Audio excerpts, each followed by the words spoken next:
మళ్ళీ నేను మీ ముందుకు ఒక బ్యాచిలర్ రెసిపీ తోటి వచ్చేసానండి. కుకింగ్ అంటే ఏం మాత్రం ఇష్టం లేని వాళ్ళు, వెజిటేబుల్స్ అంటే కట్ చేయడం ఇష్టం లేని వాళ్ళు ఖచ్చితంగా ఈ వీడియో చూడాల్సిందేనండి. నేను పెసరపప్పు, కందిపప్పు సమానంగా తీసుకున్నాను. 4 టమాటోస్ వేసాను. మిక్స్ కారానికి సరిపడా పచ్చిమిరపకాయలు వేసుకోండి. పులుపు మాత్రం కరెక్ట్గా ఉండాలండి, మీ టేస్ట్కి తగ్గట్టుగా. వాటర్ మాత్రం ఒక గ్లాస్కి 3 గ్లాసెస్ వేసాను. వేసి 3 విజిల్స్ పెట్టానండి. తర్వాత పోపు రెడీ చేశాను. ఈలోపు ఒక ఆనియన్ కట్ చేశాను. మీకు కావాలంటే వెల్లుల్లిపాయ కూడా వేసుకోవచ్చు. ఏది అవసరం లేకపోయినా పర్వాలేదండి. నార్మల్ జీలకర్ర, ఆవాలు, కరివేపాకు, ఎండుమిరపకాయతో కూడా వేసుకోవచ్చు.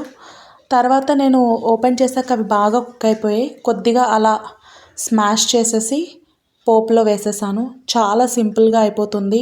పెద్దగా కష్టపడాల్సిన పని లేదు, కానీ చాలా ఈజీగా చేసేసుకోవచ్చు.